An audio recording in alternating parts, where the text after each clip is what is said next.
Hi, everyone. This is acyuta-bhava from Nightlight Astrology. Happy Friday, everybody. Today, we're going to take a look at Mars's square to Neptune, which is perfecting today on April 9th. Before I dive in, I want to remind you all that my new class, Ancient Astrology for the Modern Mystic, is now open for enrollment. The early bird rate is in effect. You can check that out on my website, nightlightastrology.com. If you're interested in taking a deep dive into Hellenistic astrology, studying in a really nice structured environment for a whole year, there's 30 classes on the year that I teach that are all about 3 hours each. In addition to that, you have 12 guest speakers, you have classroom forum, you have optional breakout study sessions that some of my staff lead. You have email access to me year-round, bonus material that's optional, homework that's optional, quizzes that are optional, tons of stuff to help you really develop a practice if that's what you're interested in, whether it's for yourself or you want to practice for others. It's a great program.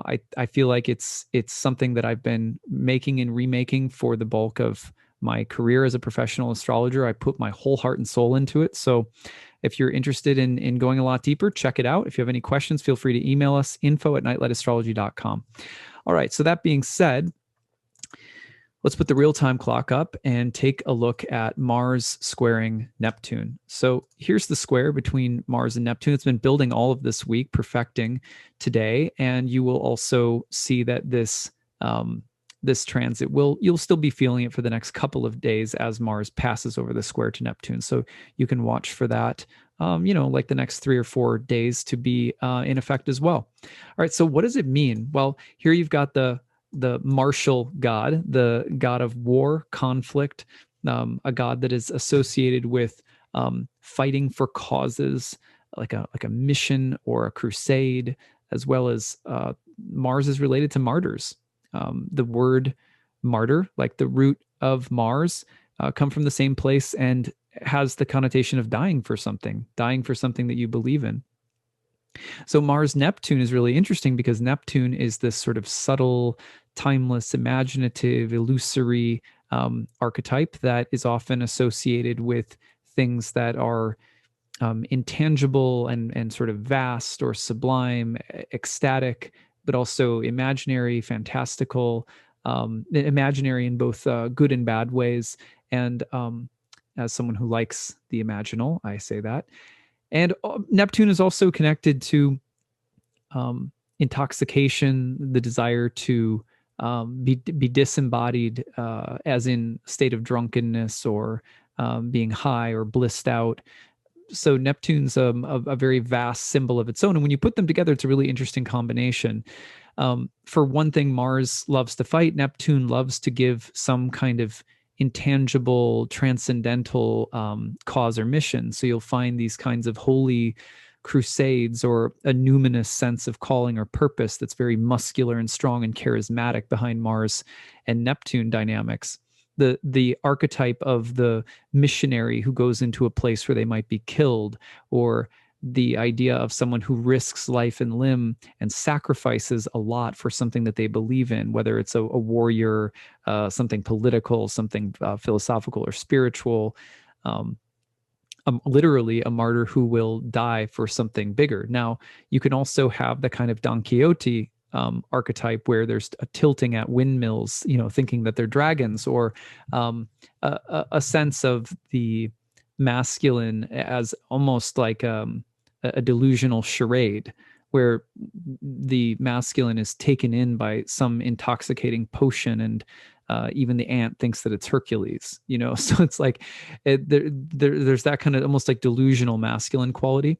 There's often a tendency to speak in terms of we with Mars Neptune. This is our cause. We're in this together. A sense of the collective uniting of will or force. The way in which political leaders get everyone together feeling angry about the same things. Those are Mars Neptune qualities potentially. The ability to tap into the zeitgeist and figure out what is the collective will, what are the fights, and what are the culture wars that are happening at any given point in history.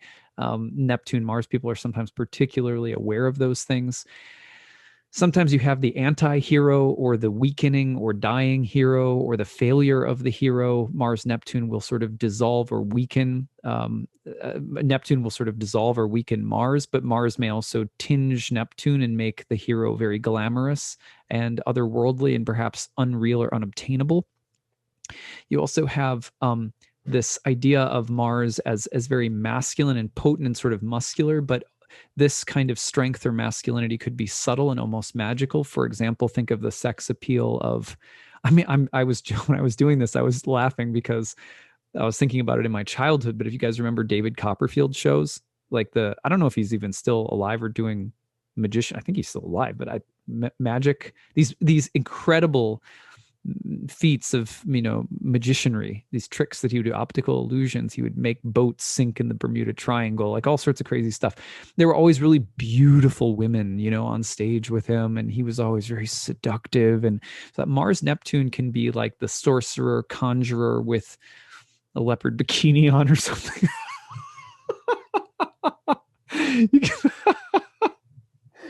Oh my God, what comes into my head? So yeah, you can think of Mars Neptune as that kind of erotic or seductive, but still potent or virile Mars. It's very good at seduction. Mars Neptune, like the hunter who traps or the hunter who lures. Mars Neptune, the failure to convert. Mars Neptune likes to convert things and people to the highest or to the ideal, but sometimes will fail or will have to deal with the frustration of some kind of psychological, cosmic, or evangelical impotency. The failure to convert. Martial arts, swimming, those are things that can be very Mars Neptune like. Manipulation of the will, sort of deceptive trickery, but also a little Machiavellian. Also annihilation, the like a kamikaze pilot in World War II. I think that's what they were called. The Japanese would intentionally kill themselves with their airplanes and crash dive into these things. And I believe it was that there were like religious ceremonies even where they might drink before they did it. Or I'm not very educated on the topic, so maybe those of you who are could fill in the blanks historically. But that's always struck me as a Mars Neptune archetype. You also have so this idea of annihilating something or for the sake of some grand cause, like a terrorist bomber, for example.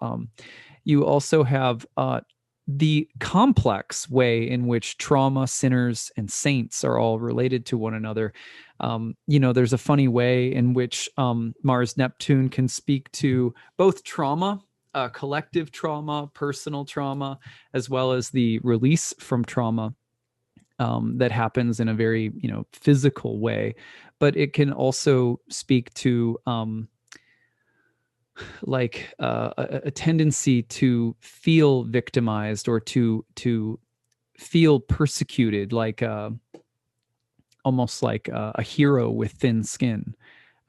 So there's this kind of heroic quality, but also this like overly sensitive and intensely overly sensitive quality where a person ends up almost acting or behaving like a victim while also having this kind of heroic quality. They're constantly overcoming traumas, but then feeling victimized over and over. And I also equate this with almost like a spiritual, I mean this in all respect, but like almost like a spiritual form of bulimia, where in a normal eating, and I have people in my family, people that I'm close with who have had bulimia in the past. So I'm not at all trying to play on this as a trite or as I'm not trying to make a joke of this, but where people will almost like binge on things that they know are not good for them. Maybe out of a feeling of maybe out of feeling pent up or overly restricted, and then they'll like binge on something, and then they'll go in the opposite direction, trying to like cleanse themselves really, really intensely. Or people who will do something trying to be carefree, and then they feel like they're overwhelmed by the very thing they tried to do to loosen up, and then they feel like a victim of it. It's this really like sensitive cycle that people can get into, where they feel like saved and damned, or needing to let loose and then feeling victimized by a situation that's overwhelming. And also the desire to purge or cleanse oneself from something that and that this feeling of almost like there's a poison in me that I have to get out, that I have to purge. And some of that can be related to almost like an underlying struggle with the will. feeling out of control versus feeling in control, feeling overwhelmed versus feeling like you have your hands on the steering wheel. And it's like trying to steer a boat on the high seas with Mars, Neptune, and trying to discover what control means in an environment that's much more fluid than other people might experience. Those are all the kinds of interesting things that you can see happening with Mars, Neptune placements. And all you'd be amazed to see how many people in the martial arts and swimming and competitive swimming and stuff like that will have Mars Neptune as well. Anyway, there was one thing that I wanted to focus on today, just on a little bit deeper spiritual note, which is this idea of failure, because it's been as someone who was born with Mars Neptune in my life, and not really a super tight aspect, but I have a favorite book. My favorite book of all time is called Silence by Shisako Endo. And he's a Japanese novelist. And he wrote this book, which I just became obsessed with in my 20s. While I was living alone for most of my 20s and just doing a lot of writing, because I was in grad school for creative writing for a long time. And that's how I ended up writing my book. And I was drinking a lot of ayahuasca during that time. And, but his book, I read and read and read. I loved that book. Martin Scorsese made a film based on it that wasn't as good as the book. It was still pretty good, but it wasn't nearly as good as the book. But anyway, I won't give away everything, but I want to tell a few pieces. Actually, I kind of will. So spoiler alert, if you're going to watch that, you probably want to skip over this piece. But there is, well, I'll try to mask it a little. Anyway, in that movie, it's about some missionaries, Catholic missionaries, that go over to convert people in, I think it's Japan. And obviously there's a strong Buddhist presence when they get there, and they are on their own. They no longer have the institution of the church behind them. So they have to learn how to, in a sense, carry the institution within themselves. And what they find is that in many ways that they can't live up to the heroic proportions of their mission. They can't live up to the grandiosity of the mission to go and save all of these people. And as they realize that there's this failure to convert, and that they don't have enough strength to do this, and that there's this breakdown of their will, and as a result, what I will say is that their faith is deeply transformed in arguably a very positive way, though the author also leaves that open for people to have to work through, because many people could say that they lose their faith. But in other ways, it's very clear that their faith evolves in a very big way, specifically because their mission has to fail. That's not giving anything away, I promise. You'll still love the book or movie if you read it. But I really, really resonate with that, because every day, I feel like we're always trying to convince people of things. It's part of our Mars story, especially in this moment in history. Think about how persuasive we're always trying to be with when I look at myself anyway, this is what I see. We post things often because we hope that we'll get likes. Isn't this interesting? Isn't this impressive? Isn't this likable? We're always trying to persuade people to do things or feel things or think things. And oftentimes we're aiming that backward at ourselves. You should do this. You should become that. Come on, just do this or do that or whatever. And how often, we're in that regard, we're sort of like beggars at the gates of some city that we imagine has all of the riches and everything that we could ever want. But we're always sitting on the outside, holding our bowls, just being like me, or come on to my way of seeing things, or there's always something that we need and that we're trying to get, we're hunting for, we're trying to lure people into giving us something. And it's part, I'm not trying to condemn that, because it's part of the reality of this world. We have to make money, we have to get food, we have to deal with a sex drive. There's so many things that are always presenting us with needs, hungers, thirsts, desires, and they're always just begging for something, for just a little something, And I see this really vividly in my children. It's amazing how, I've heard lots of comedians joke about this. It's just really true that, your kid basically believes that no is just the beginning of negotiations.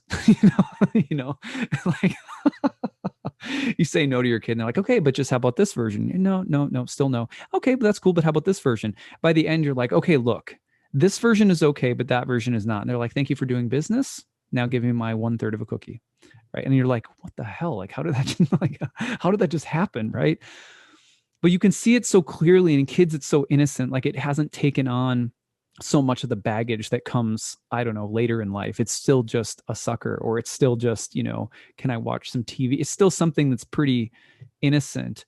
But as we grow, that hunger never really goes away. I'm realizing that now with kids, that hunger is always there. That like, no, you're telling me no, you didn't give me a like on that video, or you didn't do this or that. Well, what about if I do it like this, or what about like this? We're always pressing like that.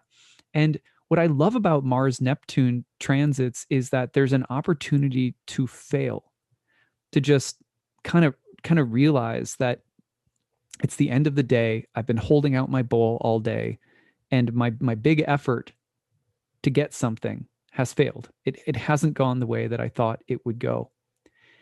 And when you're left with your begging bowl empty, so to speak, and you can set down the begging bowl, it's only then that you realize what is in your heart, what kinds of riches are there in your heart. That they're the kind that they were there at the beginning of the day when you started begging, and they're there at the end of the day, even if your pot's empty and you have to set it down and you got nothing. If we have any introspectiveness at all, we realize that in that emptiness, there's still something there.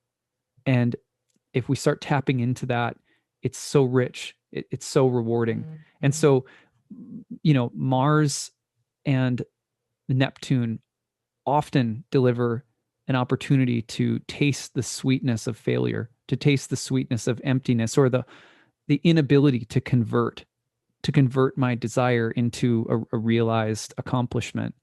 I think that's one of the most profound things that we can do, is to actually develop a taste for that, because we're going to go on begging, right? We're going to go on asking and pleading and manipulating and trying to get. And when you realize that there's no end to that, there's no hunger that can ever be quenched, that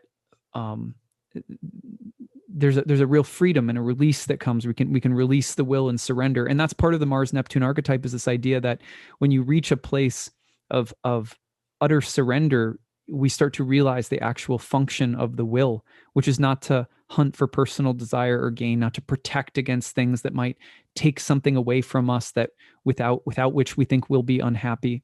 But instead, we realize that the true use of our will is in willingly laying down our own agenda. It's the most beautiful expression of the will, to take our sword and just lay it in the grass. And just, to me, it's just amazing what profound strength, ironically or paradoxically, seems to rise up in us. What riches, what treasure, what affirmation, what potency starts to appear in the heart.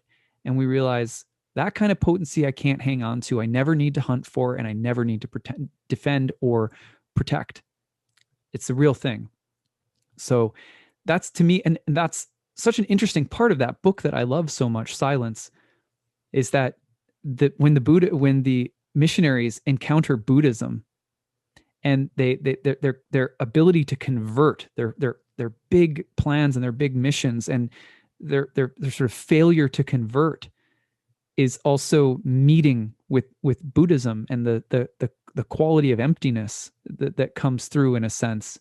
Their faith transforms, and it doesn't go away exactly, but it doesn't stay the same. And that book was pivotal for me at a time in my life where my own Christian faith was evolving. People ask me sometimes, "Are you a Christian?" And I say, "Yes." And I just say, "But I'm also more than that. I'm not a part of any sect. I just love God, and I honor all of the forms and prophets and teachers that God sends in so many different places, and what to speak of." I mean, the other thing that's kind of cool, if you want to talk about missionary, kind of like a missionary vibe with Neptune, is the idea that there are, I mean, just think for a second about what it might be like in a totally different galaxy, in a totally different planet, to encounter divine teachings. So they have so many forms, right? And they're so variegated. And I think that's the other thing that's worth mentioning about Mars is that Mars is often a planet that has like single pointed vision, like the tip of a spear. And Neptune tends to turn that into a trident, like a multi-pronged approach. And boy, when our faith moves from spear mentality to trident mentality, and maybe when the tridents also turn into flowers because we've put it down in the grass of our soul, and some beautiful feelings of strength that can flow through. So anyway, at least these are the things that I tell myself while pretending not to go insane while raising kids. So anyway, happy Friday, everybody. I hope that you guys have a great day today and a great weekend, and that you enjoy this Mars-Neptune energy. Please tell me your stories in the chat box below. What are you learning about Mars-Neptune right now? How are you seeing it in your life? Or if you were born with that in your natal chart, tell us a little bit about yourself. It'd be interesting to hear your story. Okay, have a great weekend, everybody. Take it easy. Bye.